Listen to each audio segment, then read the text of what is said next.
When I first started learning English, I was filled with fear. I remember sitting in my room, listening to English songs and trying to repeat the words, but nothing seemed to come out right. My tongue felt heavy, my thoughts would freeze, and every time I opened my mouth, I worried someone would laugh at me. I felt like an outsider in a world I desperately wanted to be part of. But somewhere inside me, I knew I couldn't let that fear decide the course of my life. So I made a decision. I would show up every day no matter how messy or broken my English sounded. I often compare that moment to watching a baby take their first steps.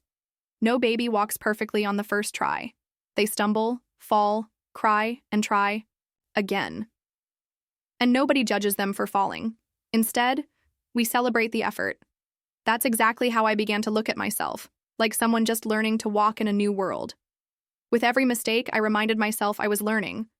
With every mispronounced word, I was taking one more step forward. I stopped chasing perfection and started celebrating progress, no matter how small it seemed. There were days when I felt embarrassed.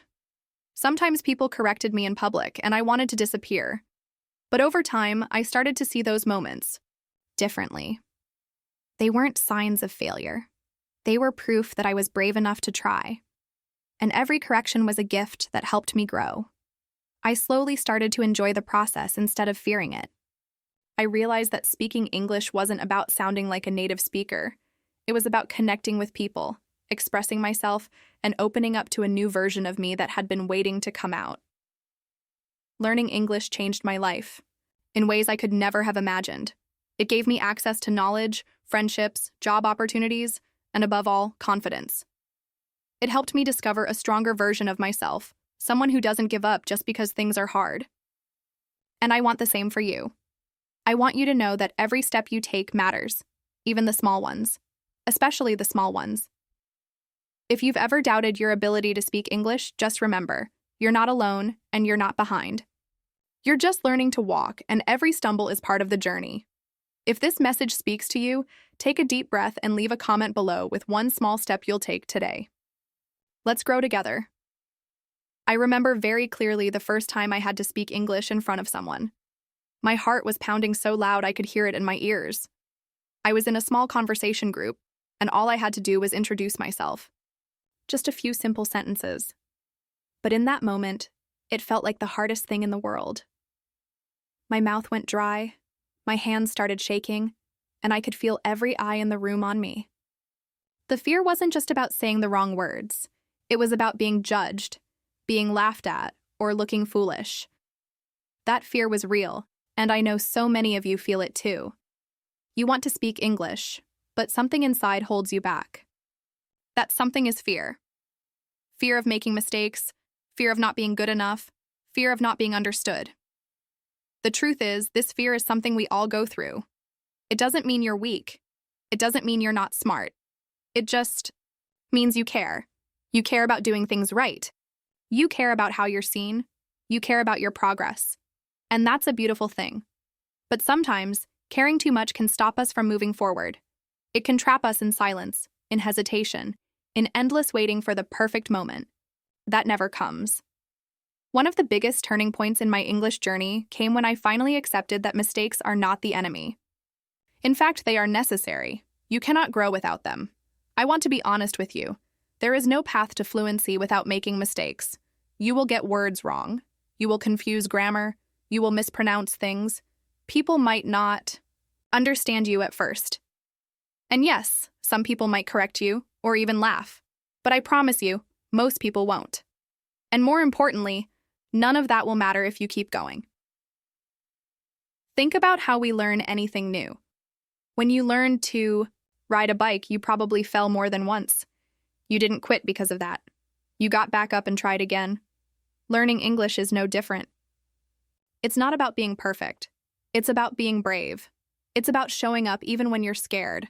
It's about opening your mouth and trusting that with time, your voice will get stronger. I used to feel ashamed when I made mistakes. If someone corrected my English, I would replay the moment in my head over and over, wishing I could go back and fix it. But now, I look at those moments with gratitude. Each mistake was a lesson. Each correction was a gift. Every time I stumbled, I learned something new. I began to see mistakes not as failures, but as stepping stones. That shift in mindset changed everything for me. It took time, but eventually I stopped fearing mistakes and started embracing them. There is something powerful that happens when you allow yourself to speak, even when you know it won't come out perfectly. You begin to build confidence. You begin to understand your patterns, your weak spots, and your strengths. You start developing real communication skills, not just memorizing grammar rules or vocabulary lists, but actually using the language in a real, human way. And that's when progress starts to happen. Not in silence, not in waiting, but in action. I also want to remind you that people are more patient and supportive than you might think. When someone sees that you're trying to speak their language most of the time, they're impressed. They admire your effort. They want to help. And the ones who don't? That's not your problem. Your journey is not about pleasing others. It's about unlocking your voice, your potential, and your dreams. Let me tell you something I've learned over the years. Fluency is not about never making mistakes. Fluency is about being comfortable enough to make them and keep going. When I was in college, I had a classmate from Brazil who was just starting to learn English. He made mistakes in almost every sentence he spoke, but you know what? He kept talking. He never stopped trying. And because of that, he improved faster than anyone else in the group. While others waited until they felt ready, he dove in, made all the mistakes, and grew like crazy. Today, he speaks confidently, and people always say how natural he sounds. That didn't happen because he was perfect. It happened because he was fearless. I know how tempting it is to stay quiet, to wait until you feel 100% prepared before you speak. But if you do that, you might wait forever. The truth is, you get better by doing. You don't need to be fluent to start speaking. You just need to be willing. Willing to try, to fall, to get up again. The more you speak, the faster you grow. The more you allow yourself to make mistakes, the more confident you become. It's not about avoiding failure. It's about learning through it. There's also something very special about vulnerability. When you allow yourself to be imperfect in front of others, you create connection.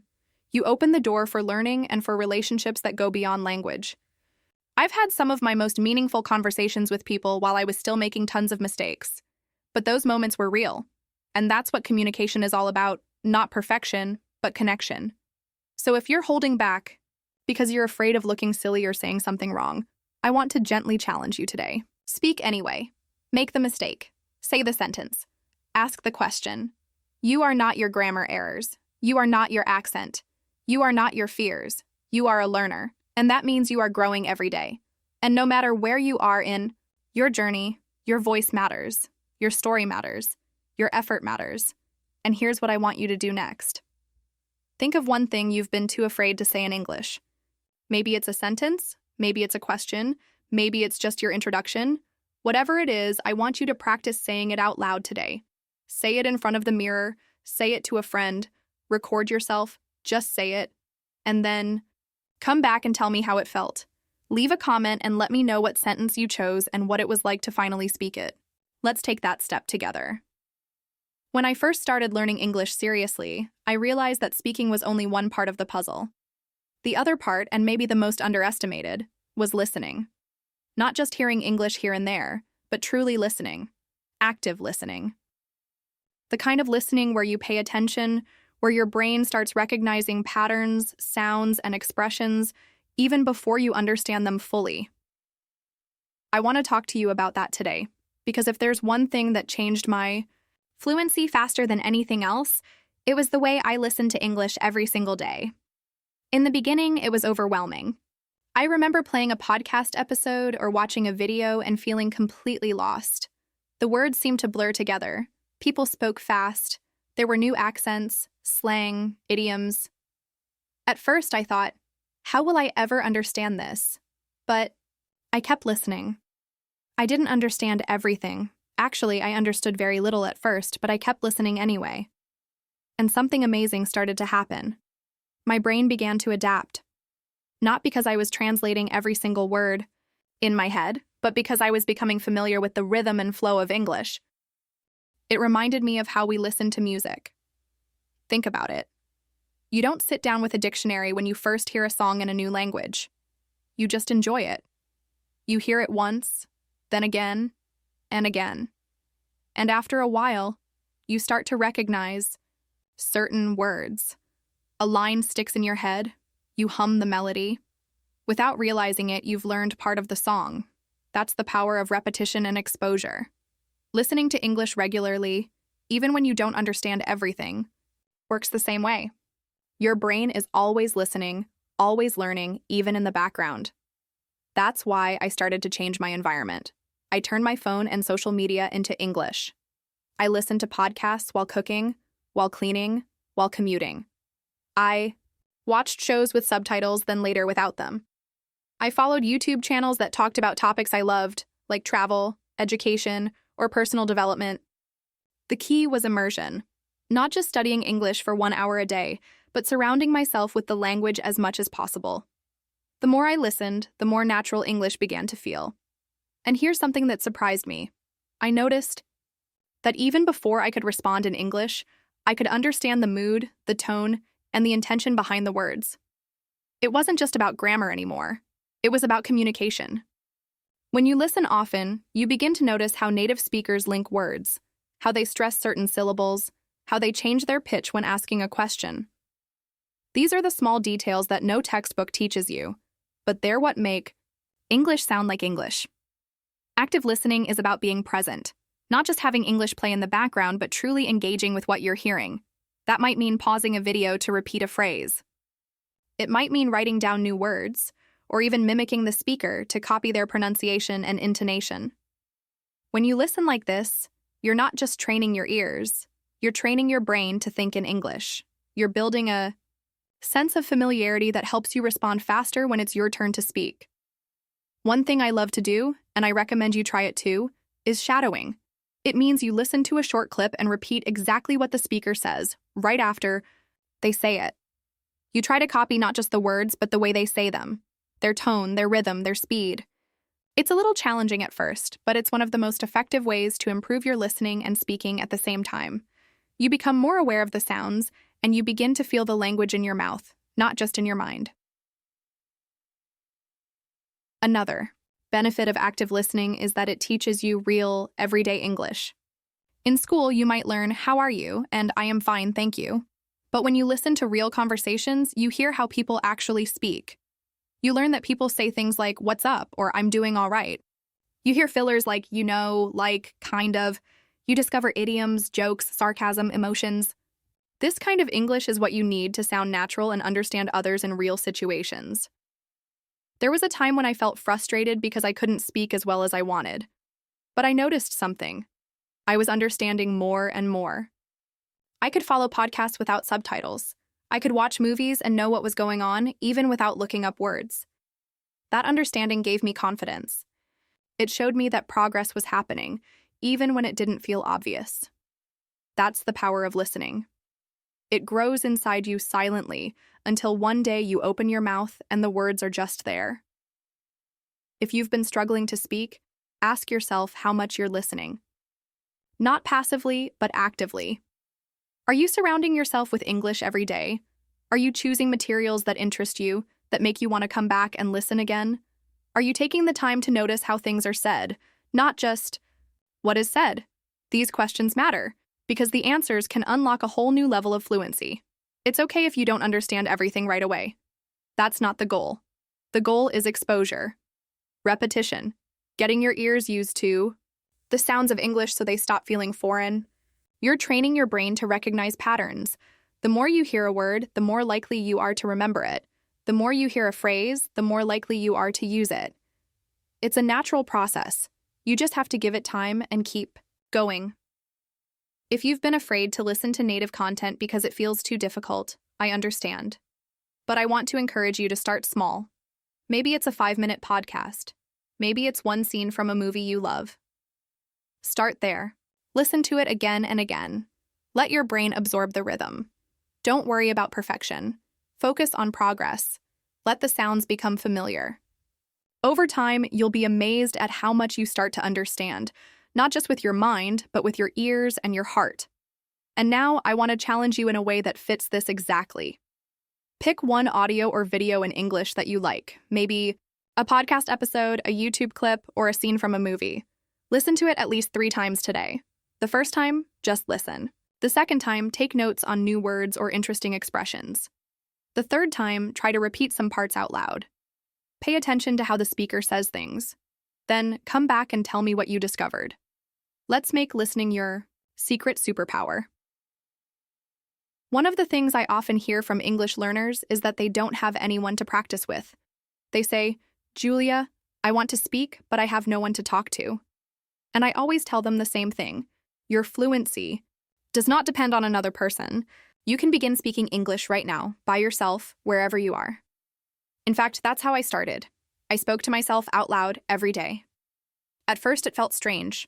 I was shy, even though no one was around. But over time, it became one of my most powerful tools for developing confidence and fluency. Speaking to yourself isn't about pretending you're fluent. It's about building your muscles, literally. When you speak out loud, you train your mouth to form new sounds. You practice linking words, controlling your breath, using intonation. It's physical. It's real. Just like going to the gym strengthens your body, speaking out loud strengthens your ability to use English naturally. And the best part? You can do it anytime. While brushing your teeth, walking to work, cooking dinner. You don't need a teacher or a class. You just need your voice and a little imagination. Sometimes I would imagine myself in situations I wanted to be in. Ordering coffee at a cafe in New York. Asking for directions in London. Introducing myself at a job interview. I would create the entire scene in my head and then speak as if I were there. "Hi, can I get a medium latte, please?" "Excuse me, could you tell me how to get to the train station?" "Hello, my name is Julia, and I'm excited about this opportunity." Over and over, I practiced these imaginary conversations. They weren't real, but the fluency I built from them was. And it wasn't just repeating sentences. I made them personal. I told stories to myself. I described my day in English. I shared my opinions. Today, I woke up late, but I had a great breakfast. I think learning a language takes patience, but it's also fun. This morning, I read something interesting about space travel. I didn't worry about being perfect. I didn't stop to check grammar. I just kept talking. Because the goal wasn't to impress anyone. It was to keep my brain and my mouth working together in English. You might be thinking, but what if I make mistakes?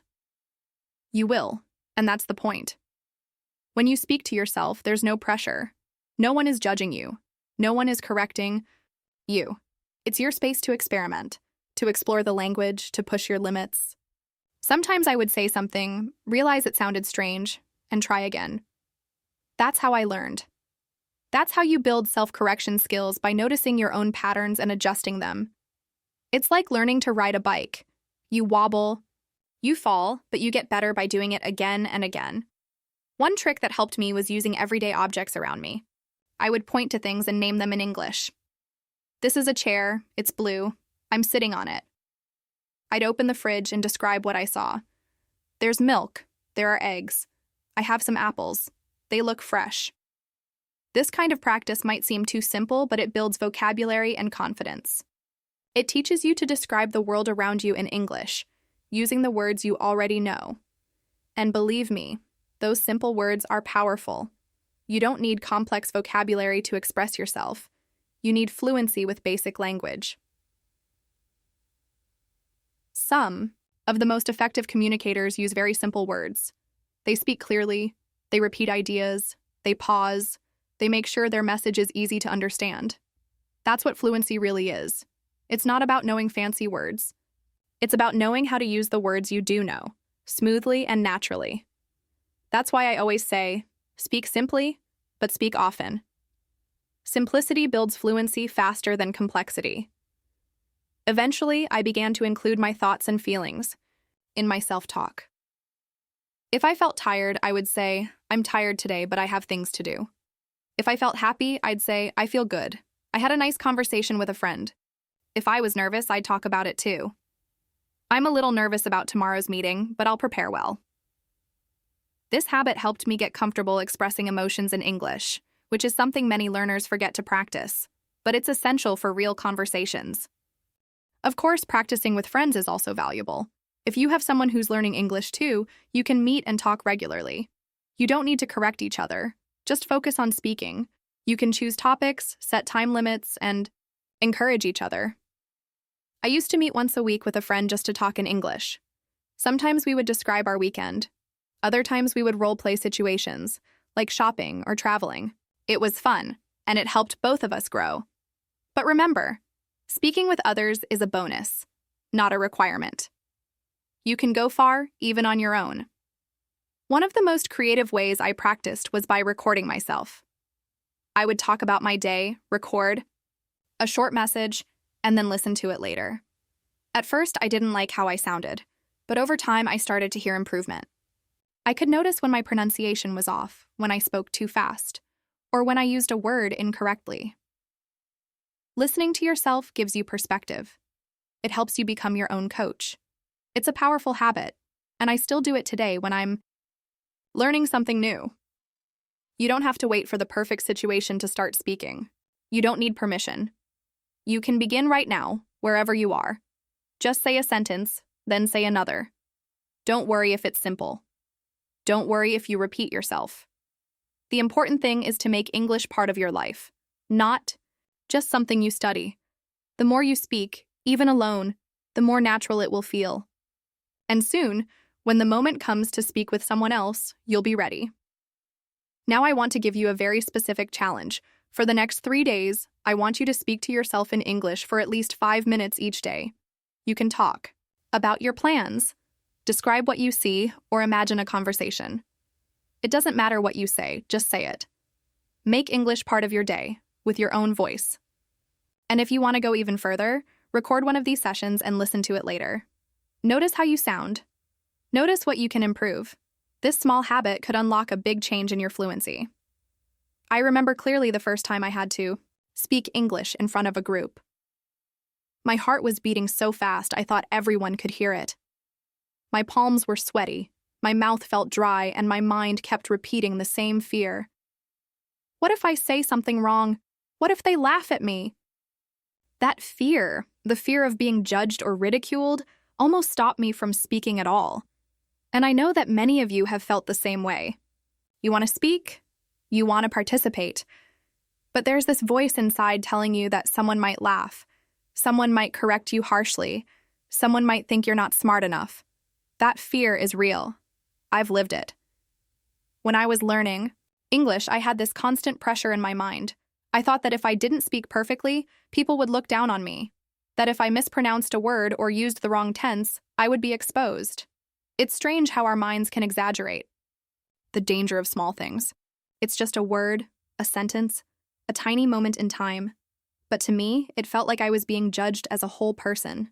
I avoided speaking in public, I kept quiet during conversations, and I would even rehearse basic phrases over and over before saying them. And still, when the time came to speak, I often froze. But then something happened. I had no choice but to speak. I was at a small gathering, and someone asked me directly, "What do you think about this topic?" I couldn't escape. Everyone turned to look at me. I felt like I was standing under a spotlight. My voice shook as I spoke. I made grammar mistakes. I paused too much. I even forgot a word and had to describe it instead. But something unexpected happened. No one laughed. No one rolled their eyes. In fact, people nodded, smiled, and responded kindly. That moment changed everything for me. I realized the fear in my head was much bigger than the reality. After that day, I began testing my fear more often. I started saying more in class. I asked questions. I talked to strangers. And every time, the reaction was the same. People were kind, they were patient, they appreciated that I was trying. Of course, not every single person was perfect, but the overwhelming majority were supportive. I discovered something very important. Most people aren't sitting there waiting to judge you. They're not perfect speakers either. Many of them have struggled with languages. They understand how hard it is. And some are even inspired by your courage to try. I also noticed something else. When you speak a second language, people don't expect perfection. They admire effort. They listen more carefully. They focus on your message, not your accent or your grammar. I once had a long conversation with someone who barely understood English. Their words were simple, their grammar was broken, but their passion and sincerity were powerful. I didn't care about the mistakes. I cared about the connection, and that helped me realize I don't judge people who are trying. So why would I think they're judging me? That realization freed me. It didn't mean the fear disappeared completely, but I stopped letting it control me. I began to see speaking English as something brave, not something risky. Every time I opened my mouth, I reminded myself, you are practicing courage. You are not trying to be perfect. You are trying to communicate, to grow, to connect. That mindset shift changed the way I approached every conversation. Let me tell you another story. I was once in a group of English learners, and a woman from Brazil was sharing her thoughts. Her accent was strong, and she used the wrong words several times. At one point, she said something and immediately covered her mouth, embarrassed. She whispered, "Sorry, my English is terrible." But before anyone could say anything, someone else in the group responded, "No, it's not. I understood you." That's what matters. It was such a simple moment, but it made her smile and keep going. And that's what I've seen again and again. The kindness of others is much more common than we think. Sometimes we carry memories of past experiences, maybe a teacher who corrected us too harshly, or a classmate who laughed. Those moments stay with us and grow into fear. But we forget the many times people supported us, helped us, or simply listened without judgment. I've had people laugh at my English too. I've had people correct me in ways that felt uncomfortable. But they were rare, and they never stopped me from continuing. If I had focused only on those moments, I would have missed out on so many opportunities to grow. I learned to speak despite the fear. Not because I became fearless, but because I chose to act anyway. I would feel the nervousness, the doubt, the worry, and I would speak anyway. And every time I did, I got stronger. That's how confidence is built. Not by waiting for fear to disappear, but by doing the thing anyway and seeing that you survived, that it wasn't as bad as you imagined. You might think people are paying close attention to your mistakes, but most of the time, they're just trying to understand what you're saying. They're thinking about their own ideas, their own responses. No one is analyzing your grammar with a red pen. They just want to have a conversation. And if you stay silent, they miss the chance to hear your perspective. You have something to say. Your voice matters. Your story matters. Don't let fear steal that from you. And remember, every person you admire once struggled too. Every fluent speaker you hear now once made basic mistakes. They stumbled, they forgot words, they mispronounced things.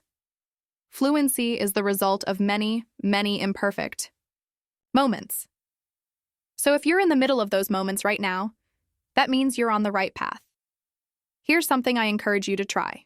Think of one moment when you wanted to speak but didn't, because you were afraid of being judged. Now imagine going back to that moment with the courage you have today. What would you say? What would you do differently? Visualize yourself speaking with confidence. Then, the next time you have a similar chance, remember that version of yourself and let her speak. I want to invite you to take a small step today. Find a place where you feel safe, maybe your room, maybe a quiet walk outside, and speak out loud in English for just a few minutes. Tell a story, share an opinion, describe your day. But before you begin, say this out loud. I don't need to be perfect. I just need to be brave. And then, speak. That small act of courage could change everything. When I first started learning English more seriously, one of the most powerful habits I developed was reading out loud. It might sound simple, but the impact it had on my fluency, confidence, and overall understanding of the language was incredible. At first, I didn't realize how valuable it would be. I thought, it's just reading, right?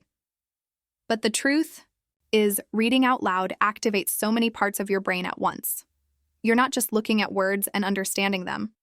You're processing the meaning, forming the sounds, controlling your breathing, adjusting your tone, and using your memory. It's a full mental workout, and the more you do it, the stronger your language skills become. I like to compare it to physical exercise. Think of your brain as a muscle, and reading out loud as lifting weights. At the beginning, it feels heavy.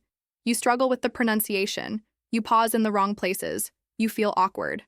But just like with any physical training, if you keep doing it consistently, your language muscles get stronger.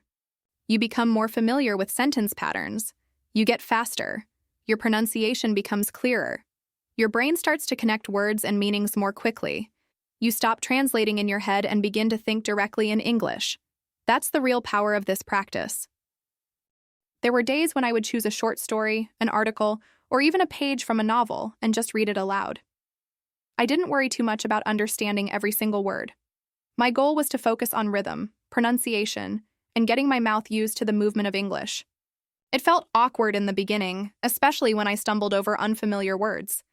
But I reminded myself that this was exactly why I was doing it. The more I stumbled and corrected myself, the better I got. Reading out loud also helped me build confidence. You know that nervous feeling when you're about to speak and you're not sure if the words will come out right? That fear got smaller the more I read aloud. It was like rehearsing for real-life conversations. My tongue got used to the sounds. My mind got used to forming full English sentences. And slowly I started to speak with less hesitation. Even though no one was listening most of the time, I felt like I was preparing for the moments when someone would be. I remember one specific day when I was reading a news article out loud in my room. I was alone, and I decided to record myself. When I listened to the recording, I was surprised. I sounded better than I thought I would. Yes, there were mistakes, and my accent was strong, but I understood myself clearly. That small win boosted my motivation. I realized I didn't need to sound perfect. I just needed to keep going, keep improving, keep practicing. And reading out loud became my daily ritual. Something I noticed early on was how helpful it was to pause and repeat difficult phrases. If I came across a tricky sentence, I would read it slowly, then again at a normal speed, then one more time trying to sound natural. That repetition created fluency, and often, when I found a word I didn't know how to pronounce, I would take a moment to look it up. Listening to the correct pronunciation and then repeating it out loud made a big difference. I didn't try to memorize too many words at once. I focused on mastering just a few each day, and over time, that added up. Of course, sometimes I needed help. There were moments when no matter how many times I tried to pronounce a word, it just didn't sound right. That's when I learned the importance of asking for support. I would send a voice message to a friend, ask a teacher, or even post a question in a language learning group. And every time I asked, I felt a little more connected to my learning journey. Asking for help isn't a weakness. It's part of the process. It shows you care about growing. It means you're engaged and willing to learn from others. I want to be honest. There were days when I felt stuck. Days when I didn't feel like reading anything, when every sentence felt like a struggle. But even on those days, reading aloud helped me reconnect with the rhythm of English. Sometimes I would read a children's book or a dialogue from a movie script, just to make it fun and simple. Other times, I picked something more challenging. No matter what I chose, the act of reading out loud kept my mind active and my voice familiar with the language. Another beautiful benefit is how it improves your listening. When you read out loud regularly, you start to recognize the way English sounds. Your ears get better at picking up intonation, sentence flow, and natural pauses. Later, when you watch a movie or listen to someone speak, it becomes easier to follow because your brain already knows how English is supposed to sound. Reading out loud trains your ears as much as your tongue. One tip I always share is this: choose materials that interest you. Don't force yourself to read boring texts. If you love cooking, read recipes out loud.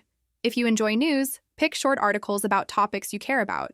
If you like storytelling, read dialogues or stories that keep you engaged.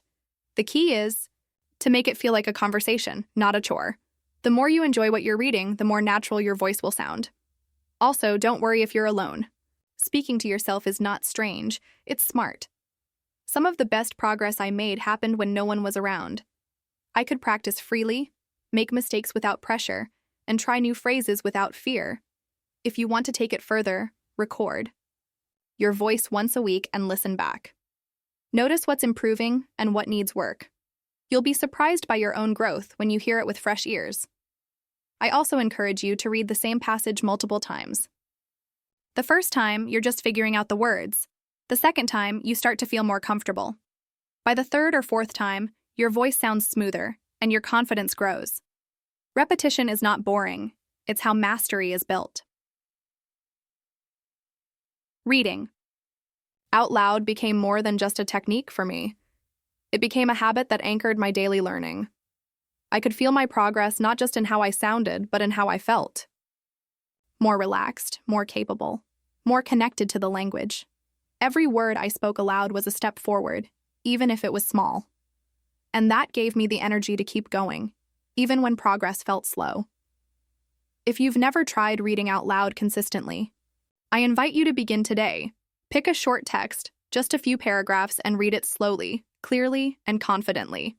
You don't need to perform for anyone. This is for you, for your growth, your fluency, your voice. Speak the words into the air and let your brain do the work of building that bridge between thought and speech. And if you need support, ask. There are people who want to help you succeed. You're not alone. Let this practice become part of your learning routine. Let it become your daily training, your quiet rehearsal for real conversations. One sentence at a time, you're getting stronger. One page at a time, you're becoming more fluent. Your voice deserves to be heard, and here's something you can do right now. Choose your favorite quote, paragraph, or short dialogue in English and read it out loud 3 times today. If you can, record yourself. Listen to how you sound. Then, come back to it tomorrow and do it again.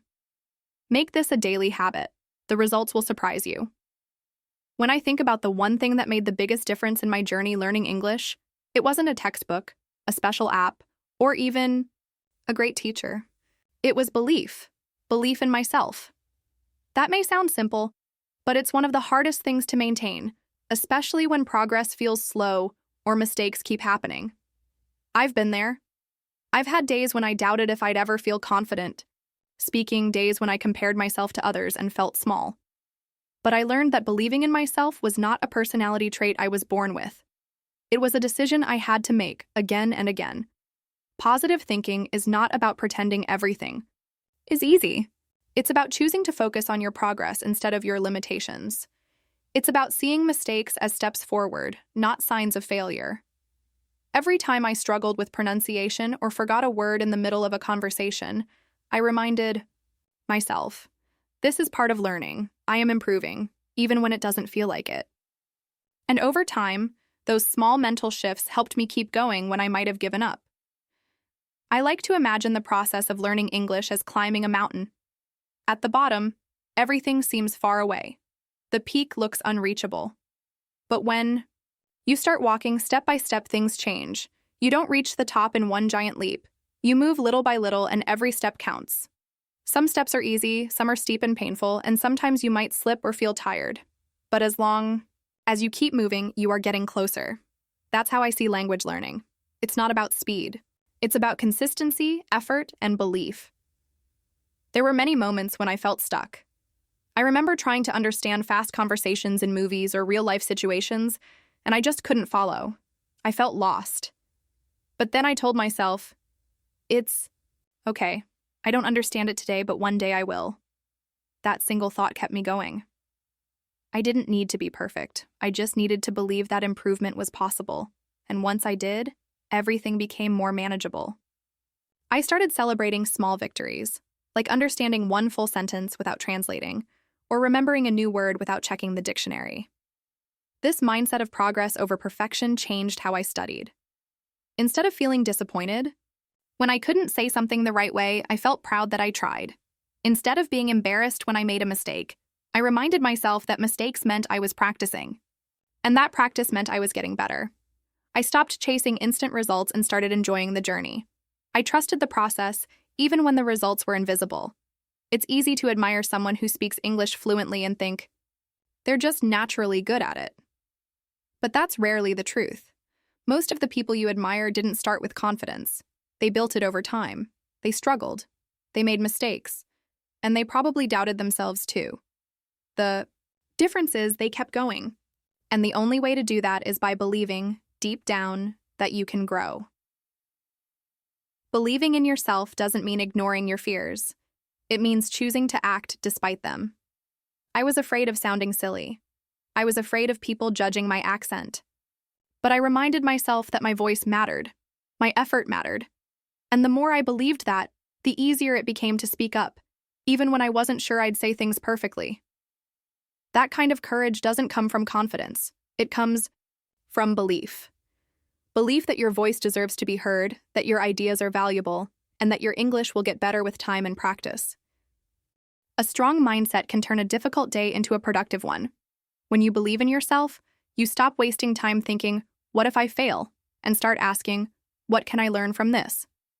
You become more resilient. You bounce back faster after setbacks. You stop seeing yourself as someone who's not good at English and start seeing yourself as someone who is learning and growing. One thing that helped me was creating small rituals to remind myself of my progress. I wrote down new words I had learned each week and looked back at them at the end of the month. I recorded short voice messages to myself and listened to how my pronunciation improved. These small habits gave me visible proof that I was getting better, and they made it easier to believe in my ability to keep going. I also surrounded myself with positive voices. I followed people who inspired me. I joined communities of learners who supported each other. I listened to podcasts and videos where people shared their own struggles. That reminded me that I wasn't alone. Everyone has moments of doubt. What matters is what we do next. Do we give up, or do we keep climbing? There was a time when I almost stopped practicing because I felt like I was moving too slowly. But then I thought about that mountain again. I imagined myself sitting halfway up, tired, looking down at how far I'd come. I realized it would be a shame to stop now. I'd already climbed so much. Maybe the top was still far, but I had already done what many people never even started. And that gave me the strength to take one more step. That's how belief works. It doesn't erase your struggles, but it gives you the energy to face them. So whenever you find yourself doubting your ability to learn English, I want you to pause and remember this. You are not alone. Every learner, including me, has felt what you're feeling. We've all stumbled. We've all questioned ourselves. But we kept going because we chose to believe. Not because we were special or perfect, but because we understood that belief is what fuels progress. Your brain is capable of learning. Your voice is capable of expressing. And your effort is never wasted. Even if today feels hard, even if you feel behind, you are still on the mountain. You are still moving. And that is powerful.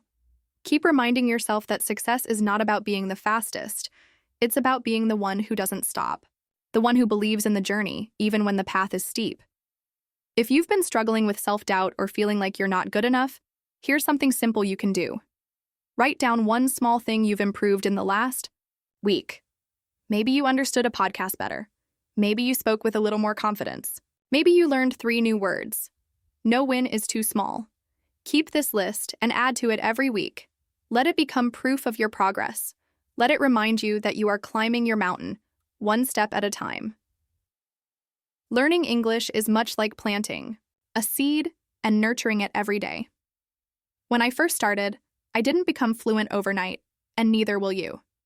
The process of growing your language skills is slow and steady, just like a tree growing from a tiny seed into a strong, tall tree. I like to imagine that every word I learn, every sentence I speak, every mistake I make is like watering that seed, giving it sunlight, or adding nutrients to the soil. At first, you may not see much change, and it can feel discouraging. But if you keep taking care of your learning day by day, you start to see roots form beneath the surface, even if you don't notice them right away. It's important to recognize that just as a tree needs consistent care, your language skills need daily attention. You don't have to study for hours every day. Sometimes, even small actions like reading a sentence aloud, listening to a short podcast, or practicing a few new words are enough to keep that seed alive. The key is persistence, showing up for yourself no matter how small the effort. time, those small efforts add up, and suddenly your English starts to grow stronger and more natural. The branches get bigger, and your ability to understand and communicate expands. I remember feeling impatient in my early days, wishing I could speak perfectly immediately. But I soon learned that rushing the process is like trying to force a tree to grow overnight. It just doesn't work. You have to respect the natural pace. Some days you'll see visible progress. Other days, it may feel like nothing is happening at all. But just like a tree growing underground before sprouting, your brain is quietly building connections and skills that will soon emerge when you least expect it. Cultivating your learning means you also have to be gentle with yourself. Sometimes trees get hit by storms or lose leaves, and that's part of their growth cycle. Similarly, you might have days when you feel stuck, frustrated, or less motivated. That's normal. What matters is that you don't give up. You can adjust your approach, maybe try a new method, ask for help, or take a short break, and then return to your practice with fresh energy. Every gardener knows that patience and care are essential, and the same applies to learning English. Another important part of cultivating your skills is creating an environment that supports growth. Think about how trees thrive best in fertile soil with plenty of sunlight and water. Your learning environment can be just as crucial. Surround yourself with positive influences, like supportive friends, encouraging teachers, and materials that excite you. Find ways to bring English into your daily life naturally. Listen to music, watch shows, read stories, or even talk to yourself. The more you immerse yourself, the richer your soil becomes, and the easier it will be for your skills to flourish. Persistence means showing up even when you don't feel like it. There will be moments when motivation dips, and that's when discipline takes over. I've learned that having a routine helps me keep my learning alive, even on tough days. Whether it's spending 5 minutes reviewing vocabulary every morning or listening to an English podcast while commuting, these small habits act like daily watering for my language tree. It might not seem like much in the moment, but over weeks and months, the effects multiply. I also found that celebrating small milestones is essential for staying motivated. When I learned a new phrase, or when someone understood me without asking me to repeat, I treated it like a small fruit harvested from my tree.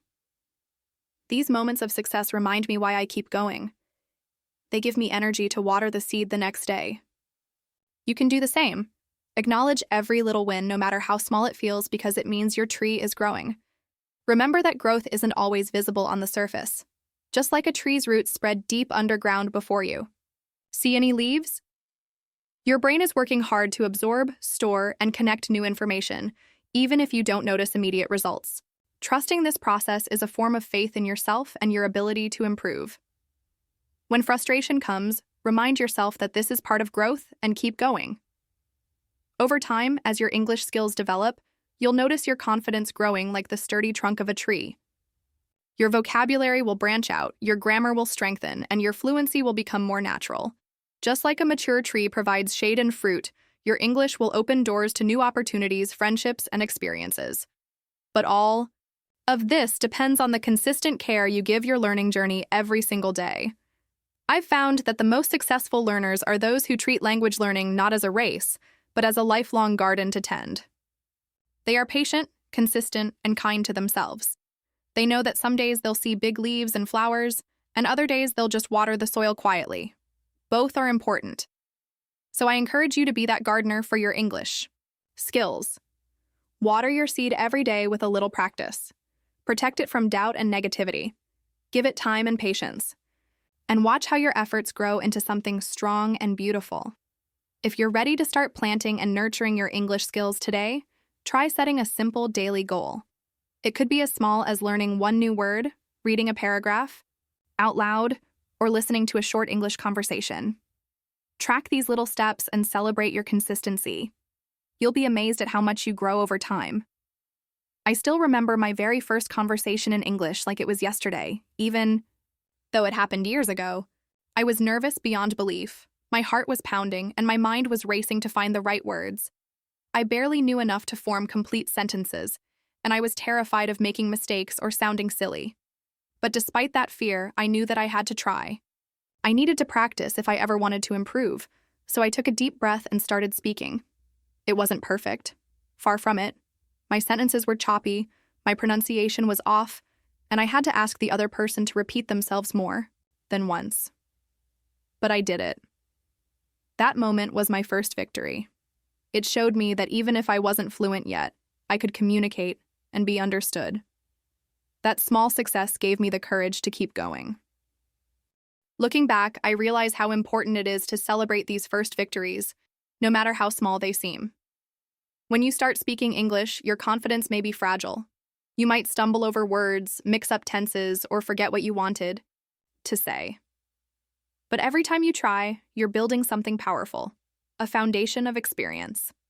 Speaking, even with errors, is a sign of courage. It means you're willing to step outside your comfort zone, which is exactly what learning a language requires. The truth is, nobody expects you to be perfect at the beginning. Most people are understanding and appreciate your effort.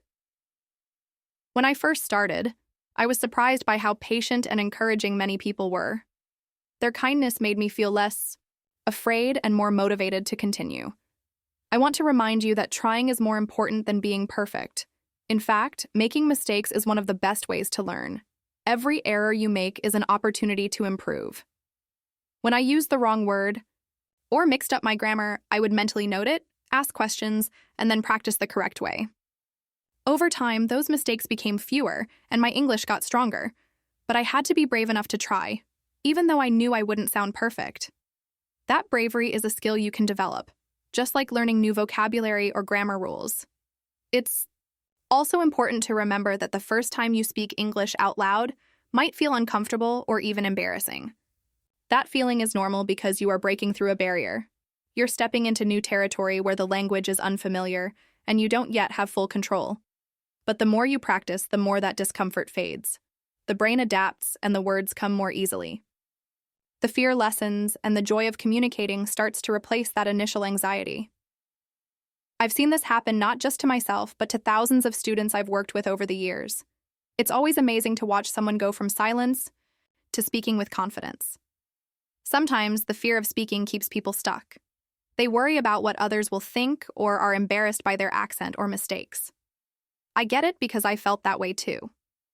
But I learned that the biggest obstacle is often inside our own heads.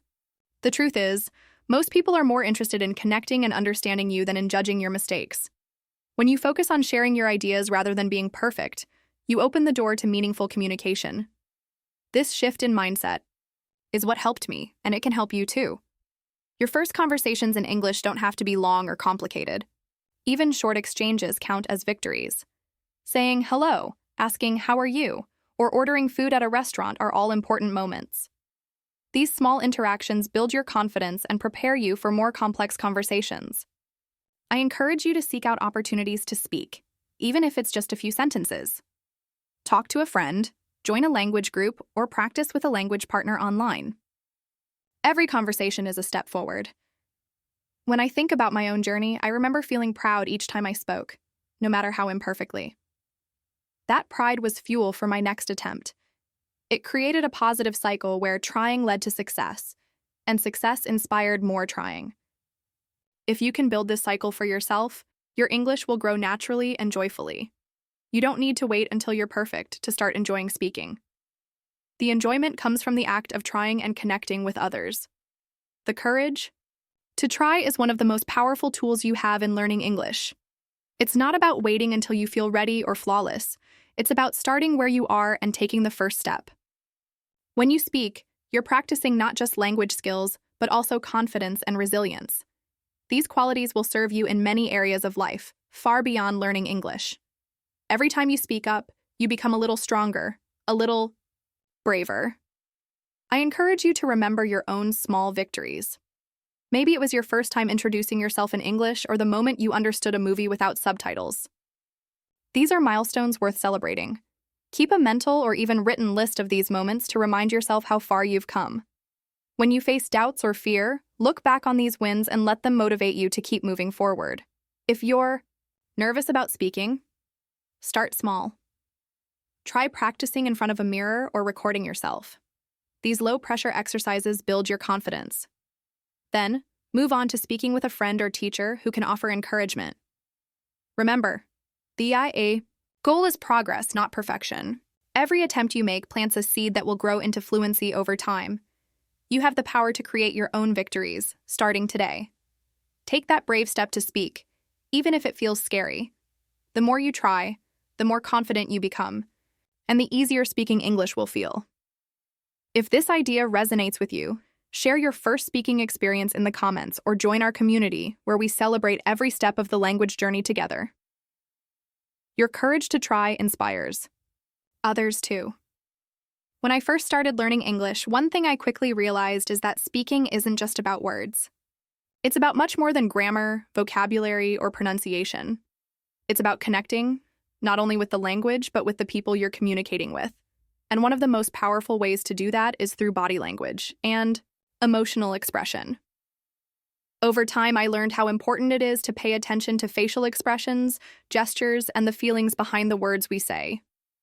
These things add meaning, make conversations richer, and help bridge the gaps that words alone sometimes can't fill. Think about the last time you had a really good conversation with someone, whether in your own language or in English. Chances are you were not only listening to the words but also noticing how they were said. You saw the smile, the raised eyebrows, or maybe the slight nod that showed understanding. Maybe you noticed hand gestures that emphasized a point or a certain tone of voice that expressed excitement or concern. All these elements work together to create a connection between people. They help us understand each other on a deeper level, beyond just the literal meaning of words. When I speak English, especially as a learner, I remind myself that it's okay to use my whole body and emotions to communicate. Sometimes, when I'm searching for the right word or phrase, a gesture or facial expression can help me get my message across. I found that people are very receptive to this. They respond not only to the words, but to the feelings I'm showing. This makes conversations feel more natural and engaging, even if my English isn't perfect yet. It also helps me feel more confident because I'm expressing myself fully, not just relying on language alone. Emotions play a huge role in communication. When you speak English, it's not enough to say words correctly. You want to express what you really feel, whether it's happiness, frustration, curiosity, or excitement. I encourage you to let your emotions come through in your voice and your expressions. When you're excited about something, show it. When you're confused or need help, don't hide it. Being authentic and emotionally open helps others understand you better and makes your English more memorable. It's this emotional connection that turns a simple conversation into a meaningful exchange. I also want you to pay attention to the body language of native speakers. Watch how they move their hands, how their faces change depending on what they're saying, and how their posture reflects their mood. You can learn a lot just by observing these nonverbal cues. When you start to recognize them, try to practice using some in your own conversations. For example, nodding to show agreement, smiling to express friendliness, or using your hands to emphasize a point. These small actions can make a big difference in how people perceive your English and how easily they understand you. One thing I've noticed is that sometimes learners of English feel like they need to be very serious or careful all the time, trying not to make mistakes or appear strange. But this can actually make your communication less effective.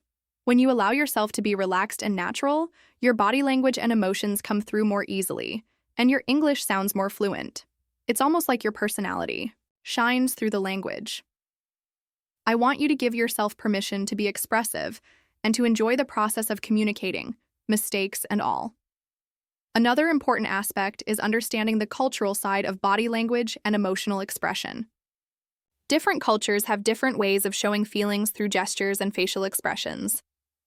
As you observe native English speakers, you'll notice some common patterns, but also differences depending on where they are from. This is a fascinating part of learning English because it helps you connect not just with the language, but with people from different backgrounds. You'll become more sensitive to the ways people express themselves and be able to respond more appropriately in conversations. When you practice speaking English, try recording yourself and watching how you use your face and hands. Are you showing the emotions behind your words? Does your body language match what you are saying? This kind of self-observation is a powerful tool to improve your communication skills. Over time, you'll become more aware of how you naturally express yourself and how you can adjust your expressions to fit different situations. The goal is to become comfortable with using your whole self to communicate, not just your voice. I want to share a story from my own experience. Early in my English learning journey, I was at an event where I needed to introduce myself and explain why I was learning English. I was nervous and unsure, but I decided to focus on my smile and eye contact. Even though my words were simple and my grammar wasn't perfect, people responded warmly because they could see my genuine interest and enthusiasm. That moment taught me that expression is a powerful part of communication. It can open doors even when language skills are still developing. Another time, I was practicing a conversation with a friend, and we used role-playing to simulate different emotions like frustration, excitement, or surprise. This practice helped me realize how much the tone of voice and body movements change the meaning of the same sentence. Saying really with surprise sounds very different from saying it with doubt or boredom. These subtle differences are what make language lively and human. The more you practice expressing these emotions, the more natural your English will sound. Finally, I want you to remember that speaking English is about sharing yourself with others. It's a chance to connect, to express your thoughts and feelings, and to build relationships. The words are important, but they are only one part of the picture. When you use your facial expressions, gestures, and emotions, you bring your language to life. You make it real and meaningful. So next time you speak English, try to be fully present, not just saying words, but sharing your feelings and energy with the person you're talking to. If this idea of using expression and emotion in your English speaking feels helpful to you, try practicing in front of a mirror or with a friend.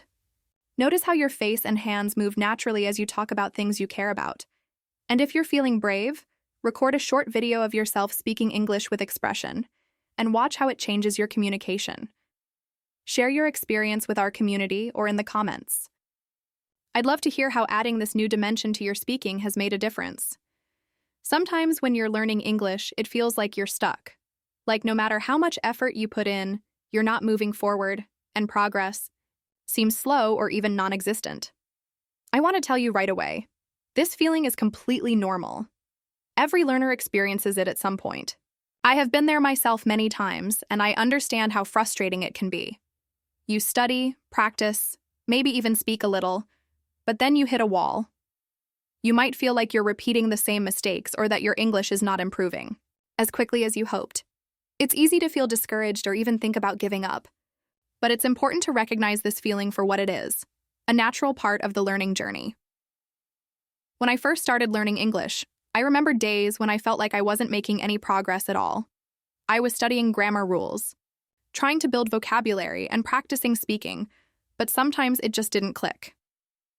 I would spend hours on exercises and still feel like I couldn't understand or communicate as well as I wanted.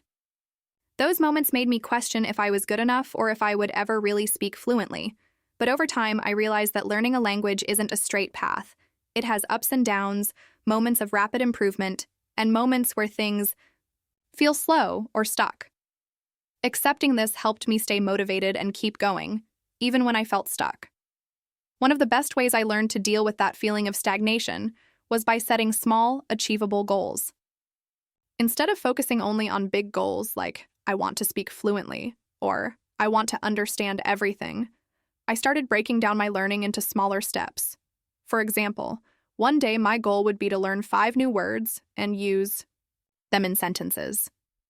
Another day I would practice introducing myself clearly or describing my day in English. These smaller goals gave me something real to achieve every day, and that made a big difference. When I reached those small goals, I felt a sense of accomplishment that motivated me to continue.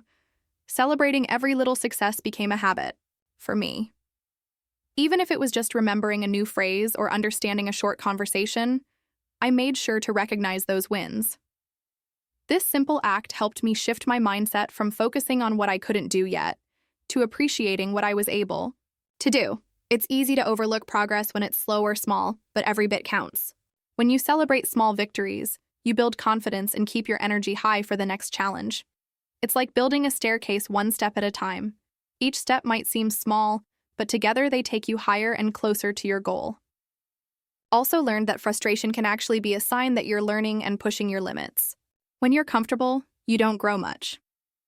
Feeling stuck or frustrated means your brain is working hard to absorb and process new information. It's like your mind is stretching muscles you haven't used before. This discomfort is temporary. and it's part of becoming better. So when you feel stuck, try to remind yourself that this is a normal and necessary part of the learning process. You're not failing, you're growing. Another thing that helped me was changing how I viewed mistakes and setbacks. Instead of seeing them as failures, I started seeing them as clues and opportunities. If I made a mistake speaking or writing, I looked at it as feedback that told me where I needed more practice. If I misunderstood something, I took it as a sign to slow down and focus more on listening. This shift in perspective made a big difference. Instead of getting discouraged, I got curious and motivated to learn more. When you see challenges as part of your growth, it's easier to keep going even when things seem difficult. I want you to try this too. Whenever you feel stuck or frustrated, pause and ask yourself what small step you can take next. Maybe it's reviewing a favorite English song or movie, writing a few sentences about your day, or practicing a simple conversation with a friend or even yourself. Then, when you complete that step, celebrate it. Give yourself credit for the effort and progress. Remember, slow progress is still progress, and each step you take is moving you forward. At times when progress feels slow, it can also help to look back and see how far you've come. When I do this, I feel motivated all over again. I realize that I'm better now than I was weeks or months ago, even if it doesn't feel like a big leap. I encourage you to keep a journal or record your speaking so you can look back and notice improvements you might not see day to day. This reflection helps you appreciate your journey and boost your confidence. Lastly, I want to remind you that learning English is not a race. It's a personal journey that happens at your own pace. Some days you'll move quickly, and other days it might feel like you're standing still. Both are okay. What matters is that you keep trying and don't give up. The feeling of being stuck will pass, and soon you'll find yourself speaking and understanding better than before. Trust the process and trust yourself. If this sounds familiar to you, and you're ready to take small steps forward despite the frustration, start right now. Pick one small goal today, maybe learning 3 new words or saying a short sentence out loud, and do it. Share your goal with someone or write it down to make it real. Then, when you complete it, celebrate your achievement and keep going. I'm Dee, here with you in this journey, and I want to hear about your progress, so feel free to share your experiences with our community or in the comments. Your small victories matter and inspire others too. One of the most powerful things I learned on my English journey was the importance of thinking in English. When I first started, I would translate everything from my native language into English, in my head, word by word, and that slowed me down a lot. I remember how exhausting it was, trying to form sentences by mentally switching languages all the time. It felt like my brain was doing double work. That's when I realized that to speak more naturally and fluently, I had to start training myself to think directly in English. It might sound strange at first, especially if you're used to thinking in your native language all the time, but it's a game changer.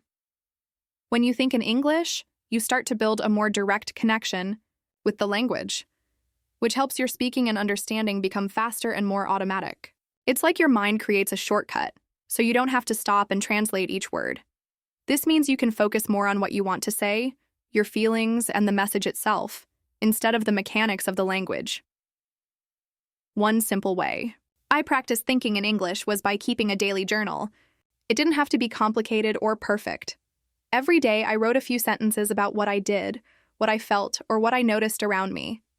Sometimes it was just a list of words or short phrases, and sometimes a longer paragraph. Writing regularly in English helped me organize my thoughts directly in the language. It also gave me a safe space to experiment with new vocabulary and grammar without pressure. If I made mistakes, I simply corrected them the next day, or asked a friend to help. This habit made a huge difference because it helped me feel comfortable producing English on my own terms. Besides writing, I started trying to bring English into my everyday routine in other ways.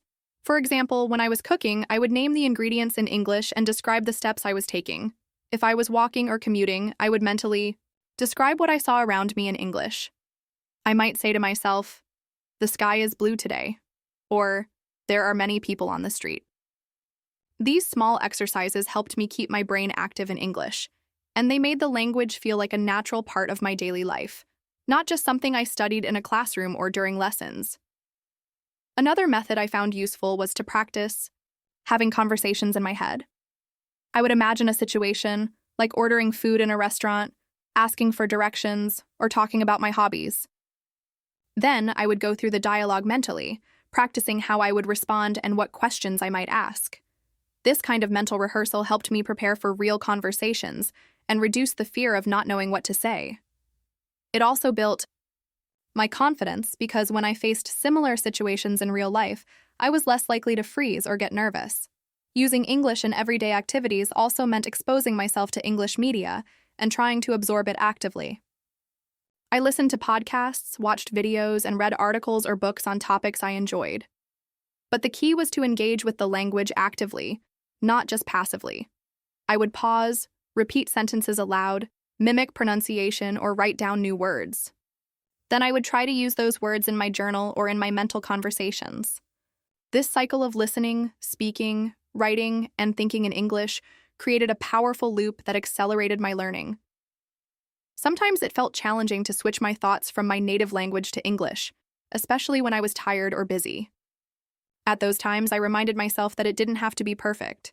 Even simple sentences or single words counted as practice.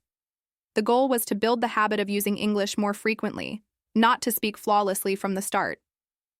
It's like training a muscle. The more you use it, the stronger and more natural it becomes. Another tip I want to share is to try to explain your daily experiences or thoughts to yourself in English as if you were telling a friend.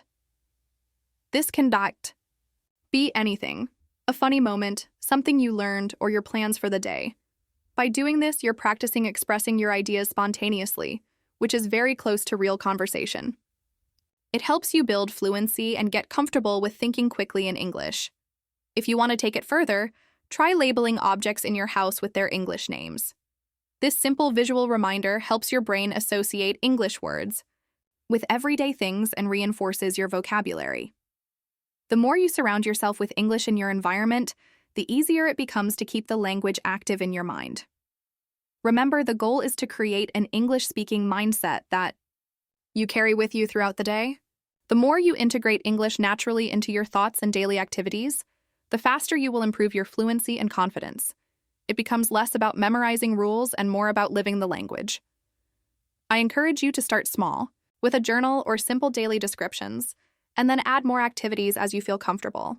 Every moment you spend thinking in English is a step closer to speaking it with ease. If this approach resonates with you, try starting a simple English journal today, or pick an activity where you can describe what you're doing in English.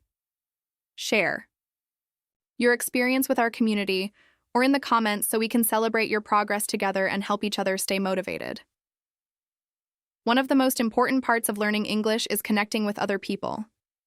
When I first started, I was very shy about speaking with others, especially native speakers. I was afraid I would say something wrong or embarrass myself. But over time, I realized that finding friends to practice with was one of the best ways to improve my speaking skills and build confidence. Talking to others who are learning English or even native speakers opened a whole new world for me.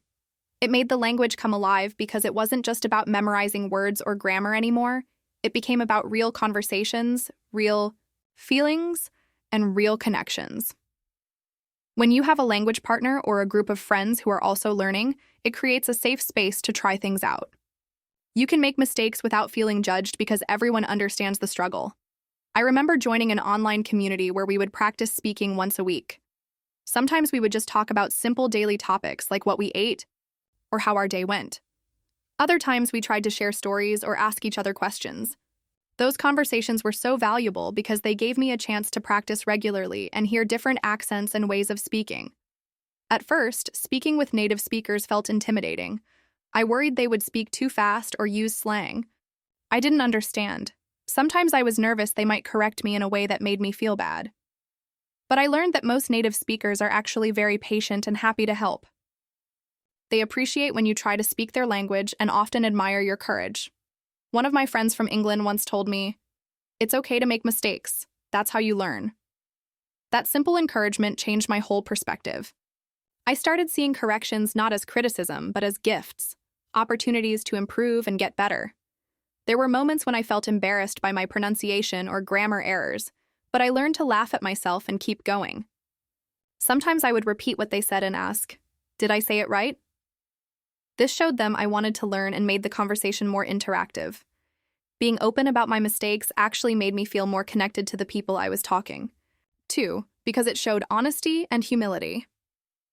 Another thing I found helpful was to prepare some topics or questions before meeting someone new. This gave me a bit of confidence and kept the conversation flowing. For example, I would think about hobbies, travel, food, or movies, things that are easy to talk about but also interesting. When you prepare a little, you feel less stuck when the conversation pauses, and it helps you practice new vocabulary naturally. Practicing with others also helps you hear different ways people express ideas. Sometimes a friend might say something in a simpler way or use a word I hadn't heard before. This variety helps you expand your understanding and adapt to different speaking styles. It's like having a window into the many ways English can be used, and that's exciting. Meeting people who are also learning English reminds you that you're not alone. Everyone has fears and challenges, but together you can support each other. When I found my language exchange partner, who was learning my native language, we both helped each other. We would correct mistakes gently and share tips. This mutual support made the process more enjoyable and less stressful. If you don't have friends nearby to practice with, don't worry. There are many online platforms and communities where you can find conversation partners. Video calls, language exchange. Apps and social media groups can connect you with people from all over the world. Sometimes just knowing that someone else is practicing with you makes a big difference in motivation. It's also important to be patient with yourself and others. Not every conversation will be perfect or easy. There will be moments of silence, confusion, or misunderstandings. But that's normal and part of learning. The key is to keep showing up and trying. Over time, those moments become shorter, and conversations flow more naturally. One thing I always encourage is to ask for feedback. When someone corrects you, don't take it personally. Instead, thank them and try to understand the correction. Sometimes you might want to write it down and practice it later. This turns every conversation into a learning opportunity. The more you embrace corrections, the faster you grow. Remember, speaking with others is not just about practicing English, it's about building relationships and cultural understanding. When you connect with people, you learn about their lives, traditions, and ways of thinking. This makes your language learning richer and more meaningful. It's a chance to see the world through different eyes and to share your own story as well. I want you to think about the people around you who might want to practice English too. Maybe you have a friend, a coworker, or a neighbor who is learning or interested in learning. Why not invite them for a coffee or a chat in English? Even short conversations can build your confidence and make practice a natural part of your life. If you don't know anyone nearby, look online. Join an English learning community, participate in group chats, or find a language buddy. The more you put yourself out there, the more opportunities you create to practice and improve. If this idea of creating connections resonates with you, take a small step today. Reach out to someone you know or find an online partner and start a conversation in English. Share your experience with us and see how practicing together can make the journey easier and more enjoyable. Learning English has truly changed my life, and I want you to know that you have the same power within you. Sometimes it's easy to forget how far we've come, especially when progress feels slow or when mistakes make us doubt ourselves. But every small step, every word spoken, every sentence formed is a victory. You should feel proud of yourself for choosing to keep going, even when it's difficult. That confidence you build day by day is the foundation for everything you want to achieve. I want you to see yourself as someone who is growing, improving, and capable of amazing things. It's important to celebrate your progress, no matter how small it may seem. Maybe today you understood a sentence you couldn't before, or you managed to say a word without hesitation. These moments are proof that your effort is paying off. Keep reminding yourself of these wins, because they motivate you to continue. The journey of learning English is not just about mastering grammar or vocabulary, it's about building resilience and self-belief.